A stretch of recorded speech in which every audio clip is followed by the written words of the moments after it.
దేవా నీతోనే ఉంటాను అని ఒకసారి ప్రమాణం చేస్తే ఆయన మర్చిపోయేవాడు కాదట. దేవునికి మహిమ కలుగునుగాక.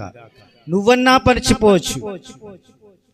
అనేక సందర్భాల్లో దేవుణ్ణి విడిచిపెట్టి నువ్వు వేరొక దిశగా వెళ్ళిపోవచ్చు, కానీ దేవుడు మాత్రం మర్చిపోయేవాడు కాదు. దేవునికి మహిమ కలుగునుగాక. హల్లెలూయా, హల్లెలూయా. ఒక వాక్యం చదువుదాం. 9వ అధ్యాయము కీర్తనల గ్రంథము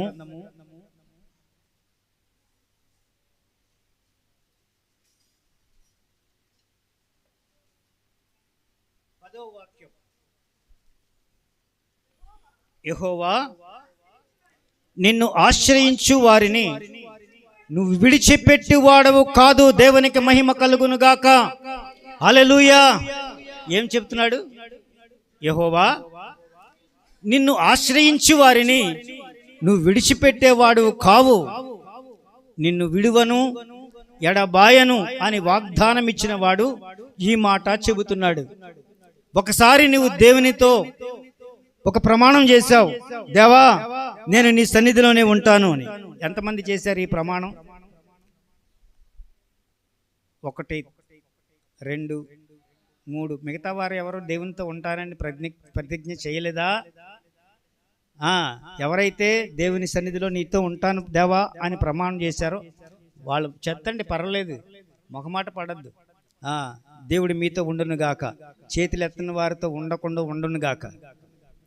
మీకు అక్కర్లేదన్నవారు చేతులు దించేయండి, అవసరమైనట్టు చేతులు ఎత్తండి. మరొకసారి దేవునికి మహిమ కలుగునుగాక. హల్లెలూయా. దేవుడు నిన్ను మర్చిపోయేవాడు కాదు. దేవునికి నువ్వు జ్ఞాపకమే. నువ్వు అనుకోవచ్చు దేవుడు నన్ను మర్చిపోయాడు అని, కానీ దేవుడు మాత్రం ఎల్లప్పుడూ నిన్ను జ్ఞాపకం చేసుకుంటూనే ఉన్నాడు. మిమ్మల్ని ఎవరిని కూడా దేవుడు మర్చిపోడు. ఆయన మర్చిపోయే స్వభావం ఆయనలో లేదు. నిన్ను జ్ఞాపకం చేసుకునేవాడు, నిన్ను గుర్తు చేసుకునేవాడు, అనుక్షణము నీకు సహాయం చేసేవాడు ఆ దేవాది దేవుడు. ఇంకా వాక్యంలో 10వ వచనంలోనే కొంచెం ముందుకు వెళితే ఉంటుంది, యెహోవా నిన్ను ఆశ్రయించిన వారిని నువ్వు విడిచిపెట్టి వాడవు కావు, కావున నీ నామము ఎరిగిన వారు నిన్ను నమ్ముకుందరు. ఆయన ఎవరైతే ఎరుగుతున్నారో వారు నమ్ముకుంటారట. మీరు నమ్ముకున్నారా, అమ్ముకున్నారా? నమ్ముకున్నవారు చేతులు ఎత్తండి ఒకసారి. ఆయన నమ్ముకున్నవారు. రాజు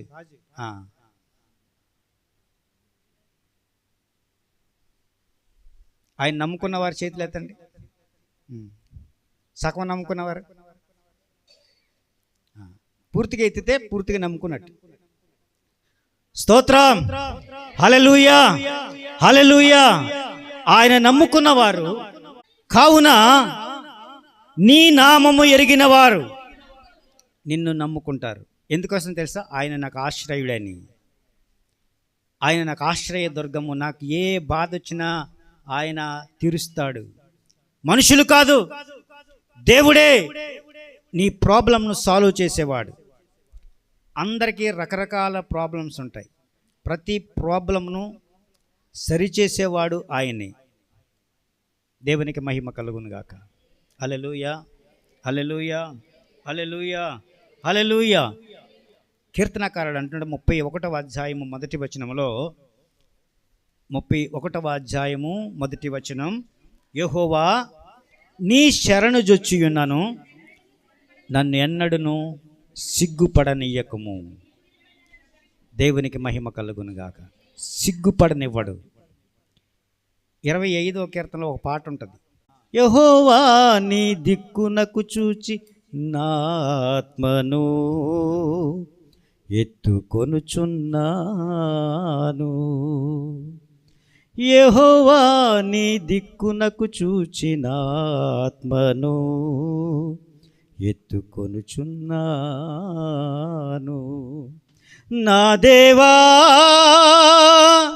నీ యందు నమ్మిక యుంచియున్నాను, నన్ను సిగ్గుపడనీయకుమా, నన్ను సిగ్గుపడనీయకుమా. యెహోవాను ఆశ్రయించువారు సిగ్గుపడరు. ఆయన ఆదరిస్తాడు. ఆయన నిన్ను జ్ఞాపకం ఉంచుకుంటాడు.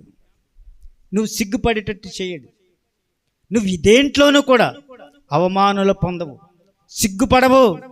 నిన్ను సిగ్గుపడనివ్వని దేవుడు ఆ యెహోవా దేవుడు. దేవునికి మహిమ కలుగునుగాక. మత్తయి సువార్త 11వ అధ్యాయము 28వ వచనం. ప్రయాసపడి భారము మోయిచున్న సమస్త జనులారా, అంటే కౌలూరు గ్రామస్తులారా అని ఉందా? సమస్త జనులారా, ఈ లోకములో ఉన్నటువంటి సమస్త జనులారా, మీకు విశ్రాంతి కరువు. అలసిపోతున్నావు, నీకు విశ్రాంతి ఏది? దేవుడు మాట్లాడుతున్నాడు, నీకు విశ్రాంతి లేదు. అనేక విషయాల్లో కష్టపడుతున్నావు, అనేక విషయాల్లో అవమానించబడుతున్నావు, అనేక విషయాలు నేను కృంగదీసేస్తున్నాయి. నీకు విశ్రాంతి లేదు సోదరా, సోదరుడా, సోదరి, నీకు విశ్రాంతి లేదు. ఎంత వయసు వచ్చినా ఇంకా కష్టపడుతున్నావు. సంవత్సరాలు గడిచిపోతున్నా ఇంకా కష్టపడుతున్నావు. నువ్వు అలసిపోతున్నావు. ప్రయాసపడి భారం మోయిచున్న సమస్త జనులారా, నా యొద్దకు రండి, నేను మీకు విశ్రాంతిని కలుగజేస్తాను. ఆయన చెంతకు వెళితే నీకు విశ్రాంతి, ఆయన దగ్గరికి వెళితే నీకు విశ్రాంతి. ఈ లోకంలో ఎక్కడ ఎవరిని ఆశ్రయించినా నీకు విశ్రాంతి దొరకదు. ఎవరిని ఆశ్రయించినా విశ్రాంతి దొరకదు. ఏదో ఒక పని చెప్తారు. సతీష్ని ఇలా రమ్మని పిలిస్తే భయపడిపోతాడు, ఎందుకంటే పని చెప్తారని కదా. బైబిల్ గ్రంథం ఏమో, ప్రయాసపడి భారం మోయించిన సమస్త జనులారా, ఆయన యొద్దకు వెళితే నీకు విశ్రాంతి ఉంటుంది. దేవుని యొద్దకు వెళితే నీకు విశ్రాంతి. ప్రయాసపడి భారము మోయించిన సమస్త జనులారా, నా యొద్దకు రండి, నేను మీకు విశ్రాంతి కలుగజేస్తాను. నువ్వు ఎవరి దగ్గరికి వెళ్తున్నావు విశ్రాంతి కోసం? రైతుల దగ్గరికి వెళ్తున్నావా? డబ్బున్న వారి దగ్గరికి వెళ్తున్నావా? వారి విశ్రాంతి దొరకదు వాళ్ళ దగ్గర. రాజకీయ నాయకుల దగ్గరికి వెళ్తున్నావా? విశ్రాంతి దొరకదు. ఎక్కడ నీకు విశ్రాంతి అంటే ఆయన వద్దకు వెళితే నీకు విశ్రాంతి. ఆయన చెంతకు వెళితే నీకు విశ్రాంతి. ఆయన నమ్ముకుంటే నీకు విశ్రాంతి. ఆయన నామమును ఎరిగిన వారు ఆయనను నమ్ముకుంటారట. నువ్వు నమ్ముకుంటే నీకు విశ్రాంతి జరుగుతుంది. దేవుణ్ణి మనసారా వేడుకో, మనసారా నమ్ముకో, ఆయన నీకు ఖచ్చితంగా విశ్రాంతిని ఇస్తాడు. నీకు రెస్ట్ ఇస్తాడు, నీకు విడుదల ఇస్తాడు. అంతగా శ్రమ పడాల్సిన అవసరం లేదు. నీకు ఏదో ఒక రకంగా ఆయన నీకు విశ్రాంతిని ఇస్తాడు. ఎంత కష్టపడతావు? ఎంత కష్టపడినా ఇంకా చిల్లి సంచిలో పోసినటువంటి ద్రవ్యం వలె. ఎక్కడ సంపాదించాం, ఎక్కడ కూర్చుకున్నామంటే కూర్చుకున్నదంతా పోతుంది. హాస్పిటల్కో ఏదో ఒక యాక్సిడెంట్లకో సంపాదించిందంతా పోతుంది. దేవుడు నీకు విశ్రాంతినిస్తే దాని కాపుదల ఉంటుంది. సంపాదించిన సంపాదనకు కాపుదల ఉంటుంది. నీకు విశ్రాంతి ఆయన సన్నిధిలో దొరుకుతుంది. దేవునికి మహిమ కలుగునుగాక. హల్లెలూయా. కనుక దేవుణ్ణి ఆశ్రయించడం ముఖ్యం. 3 మాటలు చెప్పాను. 3 మాటల్లో అంతరార్థం ఏంటంటే నువ్వు దేవుణ్ణి ఆశ్రయించాలి. ఆయన ముందు ప్రమాణం చే, దేవా నీ సన్నిధిలో నేను ఉంటాను, నువ్వు నాతో ఉండు, నేను నీతో ఉంటాను అని ప్రమాణం చేస్తే ఆయన నీతో ఉంటాడట. 2వ సమూయేలు గ్రంథము 21వ అధ్యాయము, 2వ సమూయేలు గ్రంథము 21వ అధ్యాయము మొదటి 3 వచనాలు. దావీదు కాలమున 3 సంవత్సరములు విడవకుండా కరువు కలగగా దావీదు యెహోవాతో మనవి చేసెను.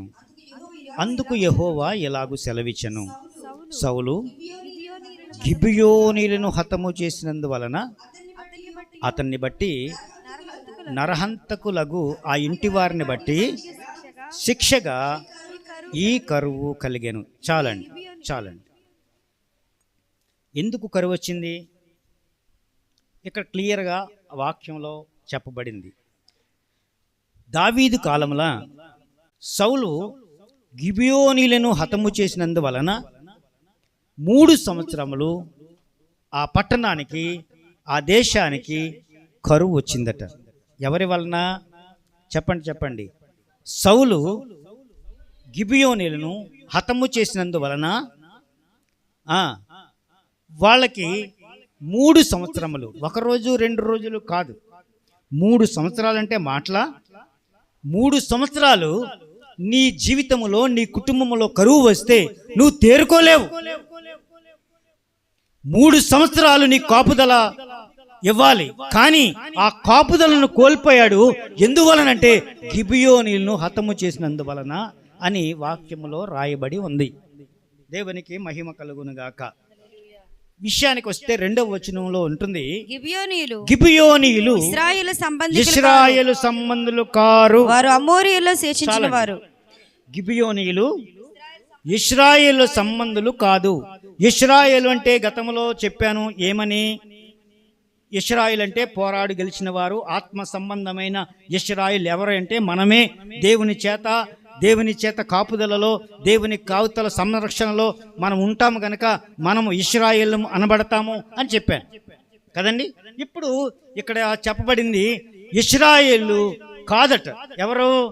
గిబియోనీయులు ఇశ్రాయేలు సంబంధులు కాదు. వాళ్ళకి మనకి ఏమి సంబంధం లేదు. గిబియోనీయులు ఇశ్రాయేలు సంబంధులు కాదు, కానీ వారు వారిని చంపినందుకు దేశములో 3 సంవత్సరాలు కరువు ఇచ్చాడు దేవుడు. గిబియోనీయులు మన వాళ్ళు కాకపోయినా వారి పట్ల దేవునికి అంత ప్రేమ ఎందుకున్నది? అసలు వారెవరు? వాళ్ళకి మనకి సంబంధం ఏంటి అని ఆలోచన కలిగి ఉంటే ఇక్కడ ఒక విషయం చదువుకోవాలి. 3వ వచనం చదవమ్మా.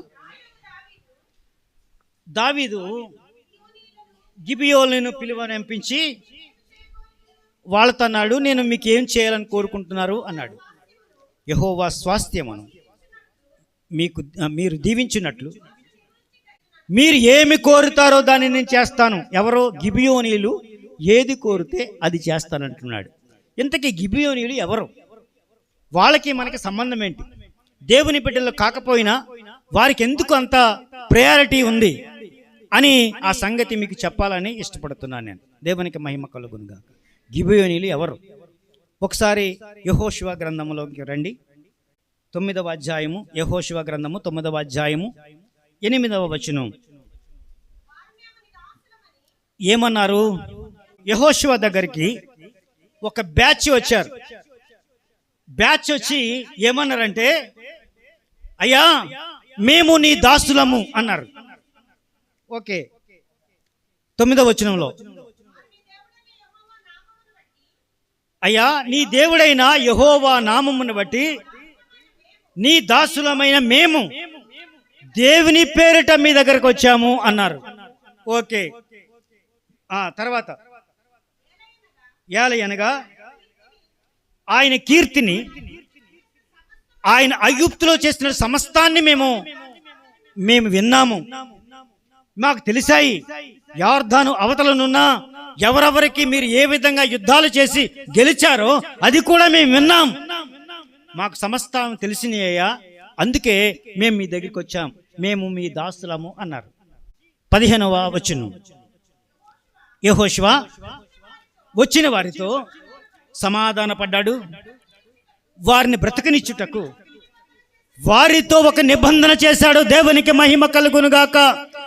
గిబియోనీలు వాళ్ళే, అక్కడ ఉన్నది గిబియోనీలే. వచ్చిన వారు నీ దాసులమని వచ్చారు. వచ్చిన వారు, అయ్యా మీ దేవుని గురించి తెలిసి వచ్చాము, మీ పరాక్రమ క్రియలు మేము తెలుసుకొని వచ్చాము, మీ దేవుణ్ణి గొప్పతనం ఐగుప్తులో ఏం చేశాడో మీ దేవుడు మాకు తెలిసే మీ దగ్గరకు వచ్చాము అన్నారు. వారితో సమాధాన పడి దేవుని ఎదుట అక్కడ నిబంధన చేశాడు. దేవునికి మహిమ కలుగునుగాక. నిబంధన చేస్తే ఆ నిబంధనను దేవాది దేవుడు స్థిరపరిచాడు. గిబియోనీలు మన సంబంధులు కాదు, కానీ వాళ్ళు ఎలాగొచ్చినా యెహోషువను ఆశ్రయించారు కనుక, మీ దాసులమని చెప్పారు కనుక ఆ దేవుడు గొప్పతనాన్ని తెలుసుకుని వచ్చామని చెప్పారు కనుక వాళ్ళని నమ్మి వాళ్ళతో నిబంధన చేసుకున్నాడు. నిబంధన స్థిరపరచబడింది. అందరు చెప్పండి, నిబంధన స్థిరపరచబడింది. ఏ నిబంధన? గిబియోనీలతో వాళ్ళు చేసిన నిబంధన, యెహోషువ చేసిన నిబంధన స్థిరపరచబడింది. ఇక వాళ్ళెవరు, ఎందుకు వచ్చారు? మొదటి వచనం నుంచి చదివితే కనబడుతుంది. వారు యుద్ధములో ఓడిపోయారు గనక మనకి కూడా ఓడిపోతామనేటువంటి ఆలోచన కలిగిన వారై గిబియోనీలు వీళ్ళ దగ్గరికి, యెహోషువ దగ్గరకు వచ్చారు. అర్థమైందా? పెరిజీయులు, హివ్వీయులు, హిత్తీయులు వాళ్ళందరినీ జయించాడు యెహోషువ. వాళ్ళలా మనం కూడా అయిపోతాం, మనల్ని కూడా జయిస్తారు, మనకి దారి తెని లేదు కనుక ఇప్పుడు యెహోషువ దగ్గరికి వెళ్ళి కపటోపాయము చేత మభ్యపెట్టి ప్రమాణం చేయించుకున్నారు. ఒక ఉపాయం పన్నారు. వాళ్ళతో ప్రమాణం చేయించుకుంటే మనం స్థిరపరచబడతాం, వారితో ప్రమాణం చేసుకుంటే వాళ్ళే మనకు రక్షణగా ఉంటారు అని ముందుకు వెళ్ళారు. దేవునికి మహిమ కలుగునుగాక. కపటోపాయము చేసి వీళ్ళు దేవుని సంబంధులు కాదు, ఇశ్రాయేలు సంబంధులు కాదు, గిబియోనీలందరూ కూడా కూడగొట్టుకొని మాట్లాడుకొని ఒక పన్నాగం పన్ని ఒక కపటోపాయము చేత యెహోషువ దగ్గరికి వచ్చి వాళ్ళు ఏమన్నారంటే, రాయబారులమని వేషం వేసుకొని బయలుదేరి పాత గొనులు కట్టారట, గాడిలకు చినిగిపోయిన కొట్టబడినటి ద్రాక్ష తిత్తులను తొడిగారట. అలాగే మాసికలు వేసుకున్న చెప్పులు, అరిగిపోయిన చెప్పులు వేసుకొని వచ్చారు. పాత బట్టలు కట్టుకొని వచ్చారట. ఆహారంగా తెచ్చుకున్నట్టు భక్ష్యములన్నీ కూడా ఎండిపోయినవి. వాటన్నిటినీ తీసుకొచ్చి, అయ్యా మేము తినడానికి తిండి లేదయ్యా, ఇగో ఎండిపోయిన రొట్టెలు, ఎండిపోయిన బ్రతుకులు మావి, మేము చాలా కష్టాలు పడుతున్నాం అనేటువంటి కపటోపాయము చేత వాళ్ళని నమ్మించి యెహోషువ దగ్గరకు వచ్చి ఈ ప్రమాణము చేయించారు. దేవునికి మహిమ కలుగును గాక. దేవునితో, దేవుని ఎదుట, దేవుని సన్నిధిలో గిబియోనీలు యెహోషువతో ప్రమాణం చేయించారు. ఆ ప్రమాణము దేవుడు స్థిరపరిచాడు. దేవునికి మహిమ కలుగును గాక. హల్లెలూయా. 22వ వచనం నుంచి చదవండి. మరియు యెహోషువ వారిని పిలిపించి ఇట్లా, నేను మీరు మా మధ్య ఉన్నవారే కదా, బహుదూరము నుంచి వచ్చామని ఎందుకు చెప్పారు? ఎలా మీరు మోసపుచ్చారు? ఆ హేతు చేతను మీరు శాపగ్రస్తులు అవుతారు. దాస్యము ఎన్నటికి మానదు. నా దేవుని ఆలయమునకు మీరు కట్టినల్లుకు వారు, నీళ్లు చేదువారు అయి ఉంటారు అని చెప్పించాడు యెహోషువ. ఎందుకోసమో తెలుసా? వాళ్ళని వెళ్ళగొడతానలేదు, ఇక్కడి నుంచి వెళ్ళిపోండి అనలేదు. మీరు ఇక్కడే ఉండండి, దేవుని సన్నిధిలోనే మీరు సేవ చేసుకుంటూ ఉండండి అని చెప్పి దీవించాడో శపించాడో ఆ మాట అన్నాడు. కనుక ఆ తర్వాత ఏం జరిగింది తెలుసా?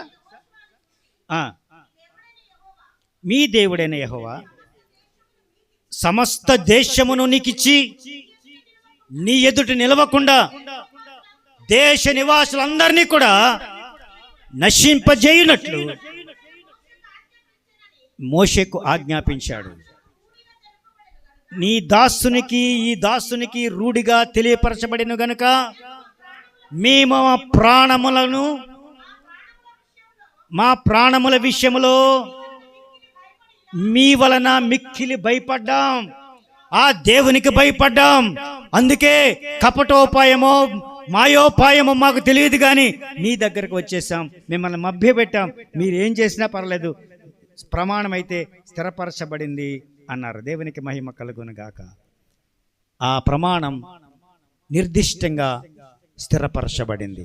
అప్పటి నుంచి గిబియోనీలు సంరక్షించబడుతున్నారట. గిబియోనీలు సంరక్షించబడుతున్నారు. ఆ రోజున ప్రమాణం దేవుడు మర్చిపోలేదు. ఆ రోజున గిబియోనీలకు చేసినటువంటి ప్రమాణం దేవుడు మర్చిపోలేదు. ఎప్పటికీ కూడా ఆయనను ఆశ్రయించిన వారు ఎవరిని కూడా మరిచిపోయేవాడు కాదు అని మనం చదువుకున్నాం. నిన్ను మరిచిపోడు. ఆయన్ను ఆశ్రయించిన వారిని ఆయన మరిచిపోడు. నువ్వు ఎప్పటికైనా పర్లేదు, ఆయన ఆశ్రయించు. నిన్ను మర్చిపోకుండా ఆయన జ్ఞాపకం చేసుకొని నిన్ను సంరక్షిస్తూ ఉంటాడు. అందరినీ సంరక్షించాడట, ప్రతి ఒక్కరిని సంరక్షించాడు. ఈ గిబియోలను వాళ్ళు ఇశ్రాయేలు సంబంధులు కాకపోయినా జీవితాంతం వాళ్ళు కష్టపడ్డారు. ఒకరోజు ఏమైందో తెలుసా? 10వ అధ్యాయం, యెహోషువ గ్రంథమే 10వ అధ్యాయం 5 నుంచి చదవండి, 5వ వచనం నుండి. కాబట్టి అమ్మోరీల 5 రాజులు అనగా యెరూషలేము రాజు, హెబ్రోను రాజు, లాకీషు రాజు, హెబ్రోను రాజు కూడుకొని 5 రాజులు కూడుకొని గిబియోనీల మీద యుద్ధానికి వచ్చారట. ఎవరో 5 రాజులు కలిసి. 5 రాజులు ఎవరి మీదకి వచ్చారు? గిబియోనీలకు యుద్ధంకి వచ్చారు. గిబియోనీల మీదకి యుద్ధంకి వస్తే గిబియోనులు ఒక్కసారి జడిచి, అయ్యా మేము చనిపోబోతున్నాం, మా మీదకి 5 రాజులు మూకుమ్మడిగా దాడి చేస్తున్నారు, మాకేం చేయాలో తెలియదు అని యెహోషువ దగ్గరకు పరిగెత్తుకొని వచ్చారు. యెహోషువ దగ్గరకు పరిగెత్తుకుని వస్తే వారి పక్షంగా, గిబియోనీల పక్షంగా యెహోషువ యుద్ధం చేశాడు. దేవునికి మహిమ కలుగును గాక. వాళ్ళని సంరక్షించడానికి యెహోషువ యుద్ధం చేశాడు. గిబియోనులతో చేసిన ప్రమాణానికి నిలబడినట్టు వాడై, ఆ గిబియోనులతో ప్రమాణం చేసిన వాడై, ఇప్పుడు యెహోషువ గిబియోనుల పక్షంగా యుద్ధం చేయాల్సి వచ్చింది. ఎంత గొప్ప దేవుడని మన దేవుడు. నువ్వు మర్చిపోయినా నిన్ను మర్చిపోయేవాడు కాదు. ఆ రోజున కపటోపాయము చేత దేవుని సన్నిధికి వచ్చి, మేము దేవుని సంబంధులము, దేవునితో నిలిచి ఉంటాము, ఆయన గొప్ప సంబంధి, ఆయన గురించి మేము గొప్పగా విన్నాము, ఆయన సంగతి మాకు తెలుసు, ఆయన చేసిన గొప్ప కార్యాలన్నీ మేము విన్నాము అని చెప్పి కపటోపాయము చేత వచ్చి ప్రమాణం చేయించుకున్నారే, ఆ ప్రమాణాన్ని కూడా దేవుడు తోసిపుచ్చలేదు, జ్ఞాపకం ఉంచుకున్నాడు. గిబియోనీలు ఇప్పుడు రాజుల చేత, 5 రాజుల చేత ఇక్కడ యుద్ధానికి పిలువబడితే వారి పక్షంగా యెహోషువ యుద్ధము చేసి గిబియోనీలను సమస్తము కాపాడాడు, సంరక్షించాడు. దేవునికి మహిమ కలుగునుగాక. హల్లెలూయా. మన దేవుడు ఎలాంటి తెలుసా? శత్రువుని సహితం ప్రేమించగలిగే దేవుడు. మిత్రులనే కాదు, శత్రువులను కూడా క్షమించే దేవుడు, శత్రువులను కూడా సంరక్షించే దేవుడు. మన దేవుడు ఆషామాషి దేవుడు కాదు. ఆయన నీతిమంతుడు, నీతివంతము కలిగినటువంటి దేవుడు. ఆయన గొప్ప దేవుడు అండి. ఆయనలో నీతి ఉంది. నీతిగా జీవించాడు, నీతిగా జన్మించాడు, నీతిగా జీవించాడు, నీతియుక్తమైనటువంటి కార్యక్రమాలు చేస్తున్నాడు. శత్రువుని సహితం ప్రేమించే దేవుడు. గిబియోనీలను ఆనాటి నుంచి నేటి వరకు దేవుని సంరక్షణలో పెరుగుతున్నారు. గిబియోనీలు ఎవరు? ఇశ్రాయేలు సంబంధులు కాదు. కానీ ఆ దినము చేసినట్టు ప్రమాణం, దానిని స్థిరపరిచినటువంటి దేవుడు ఇప్పటికీ కూడా గిబియోనీలు ఎక్కడ ఉన్నా సంరక్షించబడుతూనే ఉన్నారు. దేవునికి మహిమ కలుగును గాక. వన్స్ నీకు ప్రమాణం చేస్తే ఆ ప్రమాణం తీసివేయడు, మర్చిపోడు. హల్లెలూయా, హల్లెలూయా, హల్లెలూయా. చదవండి కొంచెం ముందుకి. యెహోషువయు అతని యొద్దన్న యోధులందరూ పరాక్రమ గల శూరులందరూ గిల్గాల్ నుండి బయలుదేరి, అప్పుడు యెహోవా వారికి భయపడకము, నీ చేతికి వారిని అప్పగించి ఉన్నాను. దేవుడే వాళ్ళని అప్పగిస్తాను, నీ చేతికి వారిని అప్పగించి ఉన్నాను. వారిలో ఎవడును నీ ఎదుట నిలబడవు. యెహోషువతో సెలవీయగా యెహోషువ గిల్గాల్ నుండి ఆ రాత్రంతయు నడిచి వారి మీద హఠాత్తుగా పడెను. అప్పుడు యెహోవా ఇశ్రాయేలు ఎదుట వారిని కలవరపరచగా యెహోషువ గిబియోను ఎదుట మహాఘోరముగా వారిని హతము చేసెను. దేవునికి మహిమ కలుగును గాక. హల్లెలూయా. యెహోషువ అంత కష్టపడి యుద్ధం చేయడం కారణం ఏంటో తెలుసా? గిబియోనీలతో ఆయన ప్రమాణం చేశాడు ఒక రోజున. ఆ ప్రమాణం మర్చిపోలేదు. దేవుడు కూడా సమ్మతించాడు, అనుమతించాడు. దేవుడు కూడా వాళ్ళు వెళ్ళు, వారిని ఎదుట నిలవలేరు అని చెప్పాడు. దేవుడు నిన్ను మర్చిపోయేవాడు కాదు. గిబియోనీయులు నేటి వరకు సంరక్షించబడుతున్నారు. ఓ విశ్వాసమైనటువంటి క్రైస్తవుడా, నిన్ను కూడా ఆయన జ్ఞాపకం ఉంచుకుంటాడు, నిన్ను మర్చిపోడు. ఏనాడో చేశావు ప్రమాణం, దేవా నీతో ఉంటానని ఎప్పుడో చేశావు.